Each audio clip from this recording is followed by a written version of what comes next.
அம்மன்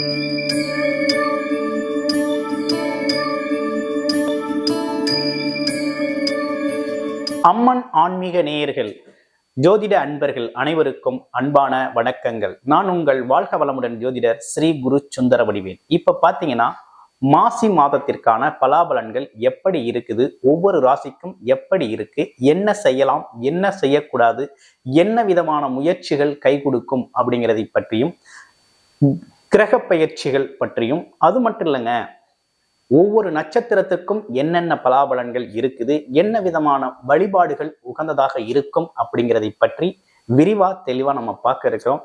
இந்த மாசி மாசம் அப்படின்னு எடுத்துக்கிட்டோம்னாலே சூரியன் பார்த்தீங்கன்னா காலச்சக்கரத்தின் 11ஆம் இடமான லாபஸ்தானத்துல அமர்ந்து அருள்பளிக்கக்கூடிய ஒரு அற்புதமான மாதம் மாசி மாதம். இந்த மாசி மாசத்துல பல்வேறு விதமான சிறப்புகள் இருந்தாலும் ஒரு பொதுவான ஒரு சில சிறப்புகள் எப்படி இருக்கு அப்படின்னு பார்க்கையில, இப்போ உலகத்துல பாத்தீங்கன்னா சுபகாரியங்கள் நிறைய நடக்கக்கூடிய ஒரு அமைப்பு அப்படிங்கிறது இருக்குது. தங்கம் வெள்ளி விலை அப்படிங்கிறது பாத்தீங்கன்னா இந்த மாதத்தோட பிற்பகுதியில குறையக்கூடிய ஒரு அமைப்பு அப்படிங்கிறது இருக்குது. அடுத்து பாருங்க, அரசியல்வாதிகள் சச்சரவுகள் அப்படிங்கிற ஒரு விஷயம்லாம் கொஞ்சம் பிரச்சனைகள்லாம் குறைய ஆரம்பிக்கக்கூடிய ஒரு காலகட்டமா இருக்கு. பணப்புழக்கம் அதிகரிக்கக்கூடிய ஒரு காலகட்டம் இந்த காலகட்டம். இப்ப இந்த மாதத்துல 9 சுப முகூர்த்தங்கள் வருது. அது மட்டும் இல்லாம வாஸ்து நாள் இருக்குது. மிகவும் சிறப்புக்குரிய மகா சிவராத்திரி அப்படிங்கிற ஒரு விஷயம் இந்த மாதத்துல தொடங்குதுங்க, இந்த மாதத்துல இருக்குதுங்க. அந்த மகா சிவராத்திரி நன்னாள்ல விரதம் இருந்து நம்ம செய்யல பல்வேறு விதமான பாவங்களை போக்கக்கூடிய ஒரு அற்புதமான நன்னாள் தான் அந்த மகா சிவராத்திரி திருநாள். ஸோ இப்ப ஒவ்வொரு ராசிக்கும் எப்படி இருக்குது, என்ன செய்யலாம் அப்படிங்கிறதை பற்றி, உங்க ராசிக்கு எப்படி இருக்கு அப்படிங்கிறதை பற்றி விரிவா பார்ப்போம். ரிஷபராசி காலச்சக்கரத்தின் 2வது ராசியான ரிஷபராசிக்கு என்ன விதமான விஷயங்கள் இருக்குது அப்படிங்கிறத பார்க்கிறோம். ரிஷபம் அப்படின்னு எடுத்துக்கிட்டோம்னாலே பார்த்தீங்கன்னா வேலை, உழைப்பு, வருமானம் சம்பந்தப்பட்ட விஷயத்துல அதிகப்படியான ஈடுபாடு கொண்டவர்களாகவும், அதே போல குடும்பத்தோட தேவைகளை நிறைவேற்றுவதற்காக ஓடி ஓடி உழைக்கக்கூடியவர்களாகவும் இருக்கக்கூடிய உழைப்பாளிகள் அப்படின்னு சொல்லணும். அப்ப குணம் நல்லா இருக்கு, தேவைகளை நிறைவேற்றுறது அப்படிங்கிறது நற்குணம் கூடியவர்கள். இப்ப ராசிநாதன் சுக்கிரன் எப்படி இருக்காரு அப்படின்னா ராசிக்கு 12ஆம் இடத்துல இருக்கிறார். ஒரு அருமையான ஒரு அமைப்பு. அடுத்து ராசியிலே யார் இருக்கிறாங்க அப்படின்னா குரு பகவான் அமர்ந்திருக்கிறாரு, தனக்காரகன் அமர்ந்திருக்கிறாரு. அடுத்து பாருங்க, உங்களுடைய ராசியிலேருந்து 5ஆம் இடத்துல கேது பகவான் இருக்கிறார். அடுத்து 10ஆம் இடத்துல யார் இருக்காங்க அப்படின்னா ஆட்சி பெற்ற சனி பகவான், அவரு கூட சூரியன் புதன் இணைவு பெற்றிருக்கக்கூடிய ஒரு அமைப்பு. 11ஆம் இடத்துல ராகு கூட உங்களுடைய ராசிநாதன் சுக்கிரன் அமர்ந்திருக்கிறார். ஒரு நல்ல கிரக அமைப்பு அப்படிங்கிறது நல்லா இருக்கு. இதுக்கு இடையில ஒரே ஒரு விஷயம் என்ன நடந்திருக்குன்னா, உங்க ராசியிலிருந்து 2ஆம் இடத்துல செவ்வாய் பகவான் வக்ரகதி நிலையில இருக்கிறார். அவர் 12 கூடையவர், 7 12 கூடையவரா அவர் இருக்கிறாரு. இப்ப என்ன மாதிரி பலன்கள் உங்களுக்கு இந்த மாசி மாசத்துல இருக்குது, என்ன செய்யலாம் அப்படிங்கிறத பற்றி விரிவா நம்ம பார்க்கிறோம். அப்படி பார்க்கையில இப்ப என்ன நடந்திருக்கு அப்படின்னா ராசிநாதன் 11ஆம் இடத்துல ரொம்ப வலுவா உச்ச நிலையில 200%, 100 கிடையாதுங்க, 200% வலிமையோடு இருக்கக்கூடிய அமைப்பு இருக்கு. அதுவும் ராகுவோட சேர்ந்த வலிமை. ராகு குரு இணைவு அப்படிங்கிறது ஒரு நல்ல இணைவு தான், அது ஒன்றும் குறையில்லை. அப்ப நமக்கு ரொம்ப ரொம்ப நல்லது நடக்கக்கூடிய காலகட்டம். நினைச்ச விஷயங்கள் ரொம்ப நாளா மனசுல எனக்கு அதை செய்ய முடியல, இதை செய்ய முடியல, அப்படி செஞ்சிருந்தா நல்லா இருந்திருப்போம், இப்படி செஞ்சிருந்தா நல்லா இருந்திருப்போம், இதை மட்டும் செய்யக்கூடிய ஒரு வாய்ப்பு கிடைச்சா செஞ்சனா சூப்பரா வந்துடுவேன் அப்படின்னு சொல்லி இந்த புலம்பல்கள் வந்துச்சு இல்லையா, அதுக்கெல்லாம் தீர்வு சொல்லும் வகையில உங்களுடைய ராசிநாதன் உச்சம் பெற்று நல்லா இருக்காரு. இப்ப 200% வலிமையோடு நீங்க இருக்கீங்க. அப்ப வேலை, தொழில், வருமானம், வியாபாரம் எப்படி இருக்க போகுது அப்படின்னு பார்த்தா எல்லாமே லாபகரமா அமைய போகுது. ஏன்னா ராசியில் இருக்கக்கூடிய தனக்காரகன் குருவோடு பரிவர்த்தனை யோகத்தையும் செய்கிறார். அப்ப நல்ல வலிமை, முழு வலிமையில முழு எந்த ஒரு விஷயத்தையும் முழு ஈடுபாட்டோட செஞ்சு முடிக்கக்கூடிய ஒரு நல்ல காலகட்டம். அப்ப உங்களுக்கு திடீர்னு வேலை கிடைக்கிறது, திடீர்னு ப்ரமோஷன் கிடைக்கிறது, கௌரவம், அந்தஸ்து, புகழ் கிடைக்கிறது வேலையில. அதே போல வேலையில் இருந்த நெருக்கடிகள் மாறி உங்களுக்கே பார்த்தீங்கன்னா நீங்க எதிர்பார்த்த பதவி கிடைக்கிறது. இப்படிப்பட்ட விஷயங்கள்லாம் நடக்குது. அடுத்து பாருங்க, அரசு துறையில இருக்கவங்களுக்கெல்லாம் எதிர்பார்த்த மாதிரி எதிர்பார்த்த விஷயங்கள் நடக்கிறது. அதுலயும் குறிப்பா பணம் நல்லா புழங்கக்கூடிய காலகட்டம். இப்போ உங்களுக்கு பணம் புழங்கக்கூடிய காலகட்டம், பணத்தை சேமிக்கக்கூடிய காலகட்டம், எதிர்கால தேவைக்காக முதலீடு செய்யக்கூடிய காலகட்டம், சொத்துக்களை உருவாக்கக்கூடிய காலகட்டமா இந்த காலகட்டம் மாறி இருக்குது. ஒரு நல்ல காலம், நல்ல ஒரு கிரக அமைப்பு. அப்ப நீங்க என்ன செய்யணும் அப்படின்னா, அந்த காலகட்டத்துல வேலை சார்ந்த விஷயம், தொழில் சார்ந்த விஷயம், வருமானம் சார்ந்த விஷயத்திற்கான முதலீடுகளை அதிகப்படுத்தலாம். அதுல உங்களுக்கு நல்ல லாபம் கிடைக்கும். அடுத்து உங்களோட முன்னோர்கள் சொத்து உங்களுக்கு கிடைக்கக்கூடிய ஒரு அமைப்பு அப்படிங்கிறது இருக்குது. அடுத்து ரெண்டாவது, மனைவி வழியில அல்லது கணவர் வழியில தேங்கி கிடந்த சொத்து தகராறுகள்லாம் சரியாகக்கூடிய காலகட்டம். அடுத்து வேற என்ன சிறப்புகள் இருக்குது அப்படின்னா, குழந்தைகளோட தேவைகளை நிறைவேற்றுவீங்க. உங்களோட குழந்தைகள் நீண்ட நாளாக கேட்டுக்கிட்டு இருந்த ஆசைகளை நிறைவேற்றக்கூடிய காலகட்டம்.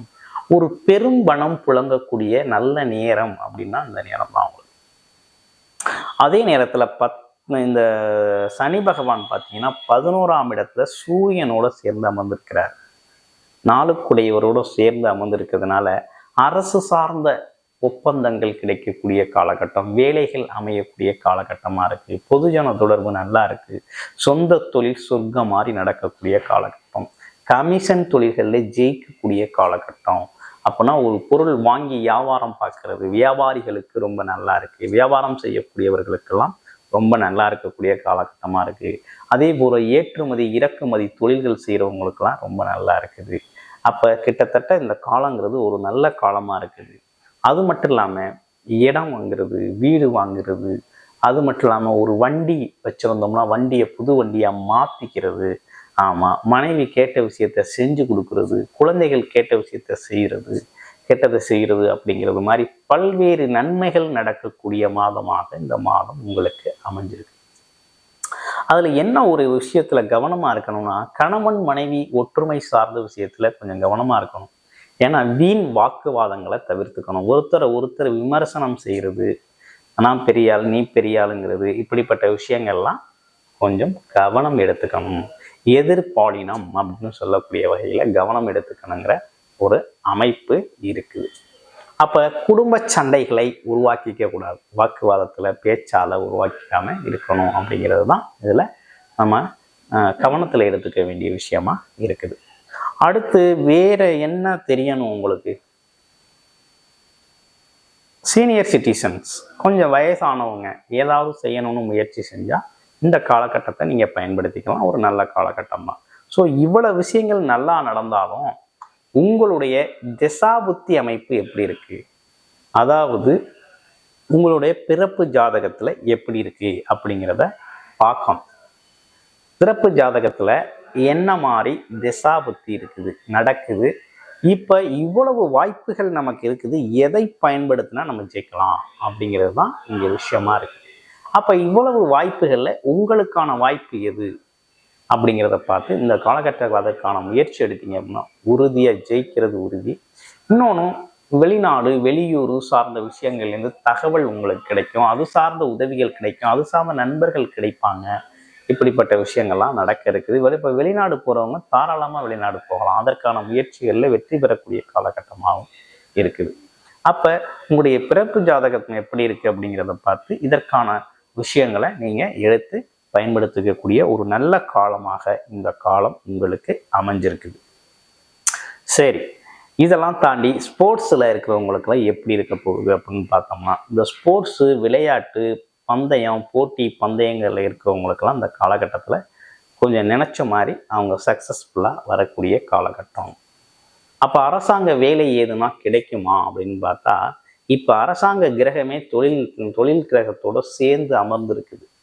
அமர்ந்தது மட்டும் இல்லாமல் 4ஆம் இடத்தை பார்க்குது. அப்போ ஒரு நல்ல விஷயம்தான் உங்களுக்கு நடக்குது. அப்ப அரசு சார்ந்த தேர்வுகள் எழுதுறவங்களுக்கெல்லாம் வெற்றி வாய்ப்புகள் அப்படிங்கிற ஒரு விஷயம் நல்லா இருக்கு. புத்திசாலித்தனத்தை கொண்டு ஜெயிக்கக்கூடிய காலகட்டமாக இந்த காலகட்டம் ரிஷபராசி அன்பர்களுக்கு அமைஞ்சிருக்குது. ஆமாம். இப்போ என்னன்னு பார்த்தீங்கன்னா, உங்க ராசியில் இருக்கக்கூடிய நட்சத்திரங்களுக்கு என்னெல்லாம் பலன் இருக்கு அப்படிங்கிறத நம்ம பார்க்க போறோம். இப்போ உங்க ராசியில் இருக்கக்கூடிய முதல் நட்சத்திரம்னு எடுத்துக்கிட்டோம்னா கார்த்திகை நட்சத்திரம் தான். அதாவது நல்ல பேச்சாற்றல் உண்டு, கல்வி தகுதி அப்படிங்கிறது ரொம்ப உண்டு. அது மட்டும் இல்லாமல் கல்வி கேள்வி ஞானம் அப்படிங்கிறது நல்லா உண்டு. ஆமாம், அது மட்டும் இல்லைங்க, உங்களுக்கு பார்த்தீங்கன்னா சிந்தனை திறன் அப்படிங்கிற ஒரு விஷயமும் ரொம்ப சிறப்பாக இருக்குது. அப்போ எதுலேயும் முன்னோக்கி பயணம் செய்யக்கூடியவர்களாக நீங்கள் இருக்கிறீங்க. அப்போ உங்களுக்கு இப்போ என்ன நடக்குது அப்படின்னா, இந்த தொழில் வேலை சார்ந்த விஷயத்தில் முன்னேற்றம் இருக்குது. அரசு துறையில் வேலை பார்க்குறவங்களாம் தான் பதவி உயர்வு, ஆமாம், பதவி உயர்வு, டிரான்ஸ்ஃபரு அப்படிங்கிற ஒரு விஷயம்லாம் நல்லபடியாக இருக்கும். அடுத்து பார்த்தீங்கன்னா கொஞ்சம் அங்கீகாரம், மதிப்பு, மரியாதையெல்லாம் கிடைக்கும். ஆமாம், மீடியா வெளியில் தெரிய ஆரம்பிப்பீங்க. உங்களோட வேலை, தொழில், திறமைகள் வெளியில் தெரிய ஆரம்பிக்கக்கூடிய காலகட்டமாக அமைஞ்சிருக்கு. அடுத்து ரோஹிணி நட்சத்திரம். ரோஹிணி நட்சத்திரம் எப்படி இருக்கு அப்படின்னா, எல்லோருக்கும் உதவக்கூடிய மனம் கொண்டவர்களா இருக்கிறீங்க. நீங்க உதவி செய்யக்கூடிய மனம், அது மட்டும் இல்லைங்க, நேர்மையான குணம், இப்படிப்பட்ட விஷயங்கள்லாம் நமக்கு இருக்குது. இதுல என்னன்னா கலை ஆர்வம் அப்படிங்கிறது நமக்கு இயல்பாகவே உண்டு. எந்த ஒரு கலை, ஏதாவது ஒரு கலையை கையில் வச்சுக்கிட்டு இருப்போம். அப்ப அந்த வகையில இருக்கக்கூடிய உங்களுக்கு என்ன மாதிரி விஷயங்கள் நடக்க இருக்குது அப்படின்னா, இந்த ரொம்ப நாளா பார்த்தீங்கன்னா வீடு மாற்றிக்கணும், இடத்த மாற்றிக்கணும், தொழிலை மாற்றணும் அப்படின்னு சொல்லி திட்டமிட்டவங்களாம் அந்த காலகட்டத்தில் பண்ணிக்கலாம். அது மட்டும் இல்லாமல் வெளியூர் போயிட்டு வரணும், வெளிநாடு போயிட்டு வரணும், சுற்றுலா போயிட்டு வரணும் அப்படிங்கிறவங்களாம் போகக்கூடிய ஒரு நல்ல அமைப்பு அப்படிங்கிறது நல்லா இருக்குது. அப்போ இடம், வீடு, வண்டி, வாகனம், சொத்துக்கள் வாங்கணும் அப்படின்னு திட்டமிட்டவங்களாம் வாங்கக்கூடிய ஒரு நல்ல காலகட்டமாக இந்த காலகட்டம் உங்களுக்கு அமைஞ்சிருக்குது. அடுத்து மிருகசீட நட்சத்திரம். மிருகசீட நட்சத்திரத்துக்கு எப்படி இருக்கு அப்படின்னா, அறிவு கூர்மை அப்படிங்கிற ஒரு விஷயம் ரொம்ப நல்லா இருக்கு. ஏதோ ஒரு வகையில அலைஞ்சு திரிஞ்சு தன்னோட அடுத்த தலைமுறைக்காக எப்படியும் சொத்து சேர்க்கக்கூடிய ஒரு அமைப்பு அப்படிங்கிறது உண்டு. இப்படிப்பட்ட உங்களுக்கு என்ன சின்ன சின்னதா சில கோபதாபங்கள் அப்படிங்கிற ஒரு விஷயம் வந்து போகக்கூடிய ஒரு அமைப்பு இருக்குது. ஆனா இருந்தாலும் உடனே மறைஞ்சிடும். அப்படிப்பட்ட உங்களுக்கு என்ன நடக்க இருக்குது இந்த காலகட்டத்துல அப்படின்னு பார்த்தோம்னா, குடும்பத்துல தேவையில்லாத சண்டை சச்சரவுகள், பிணக்குகள், வாக்குவாதங்களை தவிர்த்துக்கிறது நல்லது. அடுத்து 2வது, தொழில் சார்ந்த முயற்சிகள் கை கொடுக்கக்கூடிய காலகட்டம். கூட்டு தொழில் ஒப்பந்தங்கள் சம்மந்தப்பட்ட நண்பர்கள் சம்மந்தப்பட்ட விஷயத்துல கொஞ்சம் வாக்குவாதங்களை தவிர்த்துக்கங்க. அதே நேரத்துல அவங்களோட பிஸ்னஸ்ல இப்ப கருத்து சொல்றது அப்படிங்கிற ஒரு விஷயம்லாம் வேண்டியதில்லை. மெயினாக குடும்ப உறவுகளை ஹஸ்பண்ட் அண்ட் ஒய்ஃப் அப்படின்னு சொல்லக்கூடிய 2 பேருக்குள்ள தேவையில்லாத பழைய நினைவுகளை பற்றி பேசி விமர்சனங்கள் செஞ்சு அதன் மூலமாக ஒரு புது பிரச்சனைகளை உருவாக்கிக்காமல் இருக்கிறது ரொம்ப நல்லது. அடுத்து மற்றபடி தொழில் வியாபாரம் சம்மந்தப்பட்ட விஷயங்கள்லாம் நல்லா இருக்குது. ஓரளவு சிறப்பாக தான் போய்கிட்டு இருக்கு. உங்களுக்கான உதவிகள் உங்களை தேடி வரக்கூடிய காலகட்டம் தான். அப்போ நல்ல காலகட்டமாக தான் அந்த காலகட்டம் அமைஞ்சிருக்கு. இப்போ ரிஷபராசி அன்பர்களை பொறுத்த வகையில் என்ன விதமான வழிபாடு செஞ்சால் நல்லா இருக்கும் அப்படிங்கிறத பார்க்கணும். இப்போ ரிஷபராசி அப்படின்னு ஓவராலாக நம்ம எடுத்துக்கிட்டோம் அப்படின்னா, இந்த காலகட்டத்தை பொறுத்த வகையில் இவங்க 2 விதமான வழிபாடு செஞ்சுக்கணும். செவ்வாய்க்கிழமைகளில் மகாலட்சுமி வழிபாடும், அதே நேரத்தில் வெள்ளிக்கிழமைகளில் ஸ்ரீ முருகன் வழிபாடு அப்படிங்கிறதையும் தொடர்ச்சியாக செஞ்சுக்கிட்டு வந்தால் வாழ்க்கை வளமாகும். நன்றி, வணக்கம்.